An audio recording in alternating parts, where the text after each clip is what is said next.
Hey there, brother. Stuart Matola, men's relationship coach here. How are you? Just taking in some sun here, Colorado Rocky Mountain Day, and so close to the sun here. I always got to have my sun protection on, so I hope you can see my eyes here. I noticed they're a little in the shade. So I want you to take a moment here and just think about one thing. I'm going to coach you here for a minute. One thing, and make it a big thing, that you feel like you get feedback from your wife. Could be like, you're not enough. You're on your phone too much. You're not present for me. You don't do what you say.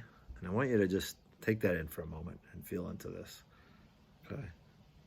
Get really clear. And it's important that you allow it yourself to feel it a little bit, because that's where you're really going to get a sense of how it impacts you. Okay. I'm going to have you hold that for a moment. Okay. I'm going to go back to that. But I want to first tell you a story about a client of mine who I was working with, and he told me that he felt insignificant to his wife. He felt like she gave him feedback where he was told he didn't matter, or he was told that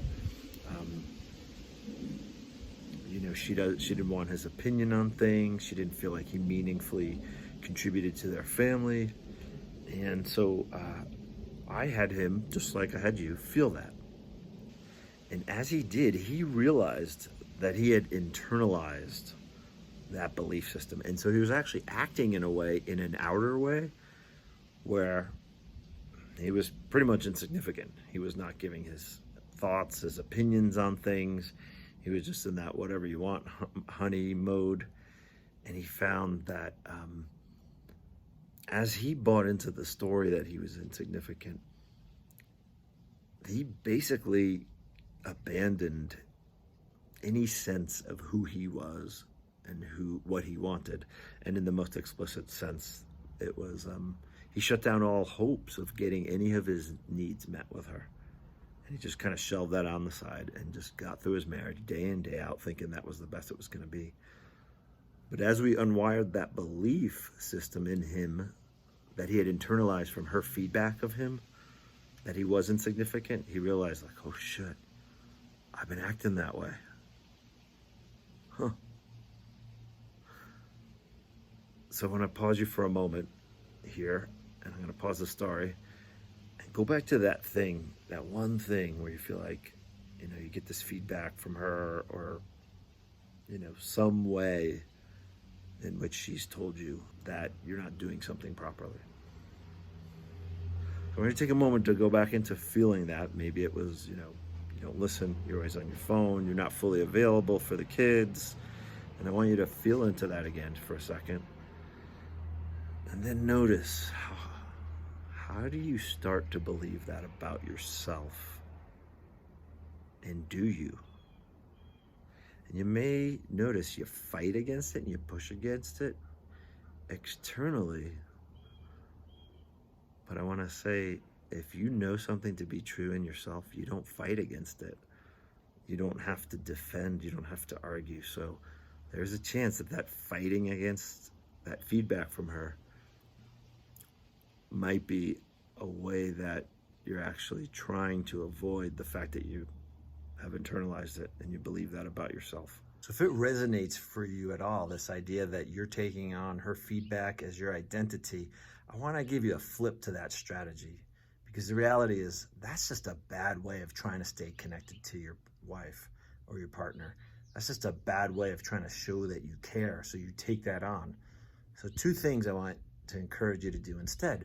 One, set a healthy incoming boundary so that you're not taking her criticisms, feedback on as, oh, well, that's really me. And that happens unconsciously. So as you get conscious to this dynamic, you're able to flip the strategy. So I often say, name it, you can tame it.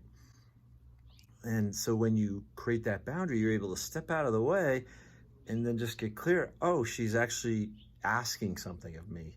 And for you to actually get explicit with your partner and say, well, what is it that you're asking of me? What's your specific request? You tell me I'm not available for you. You tell me I'm not available for the kids, or I'm on my phone too much. Can you be explicit? Like, I'd like you to be off the phone from after 7 p.m. or from 7 to 8 for us just to have no phone time. I'd like you to help with the kids at night because I come home tired from work as well. And once you get those requests, you're in a much more powerful place to decide, hey, can I meet this request? And can I renegotiate the request? And now you're in relationship, you're in relationality, instead of being in this place of just taking on her feedback as your identity and arguing with it. And you're essentially playing on unhealthy grounds there, and you're playing on her grounds and answering to her. And that's not a powerful place for you to be as a man. And I want more for you. So if something comes to you, I'd really appreciate it if you would just share it in the comment below. And it could be as simple as like, yeah, my wife tells me I don't do what I say with her. And when I thought about it, yeah, I realized I've tried to do, what I say I will, but I struggle with that. So the comment could be as simple as that, and be real, and also be discreet, because there might be some things that you may not want to share on a public thread. But it's pretty cool when we get a thread of like 20 comments and you start to see how other guys are having the same exact experience, and it's so powerful to know you're not alone. And that's one of the reasons I run my Tuesdays calls, the Men's Relationship Tools call, because guys, we can't be alone. The culture often isolates us, but once we see that other guys are going through similar challenges, it's like, holy shit, I'm not crazy. Like, wow, oh, and he's doing it in a cool way. And maybe I can learn from him and whatever it is. But there's so much more power in that group mind. So I'm going to leave a link to that Tuesday group below. I'd love it if you commented. And if you enjoyed this, please subscribe to my YouTube channel to the right to get more content like this. And keep after it. Have a great day. Bye.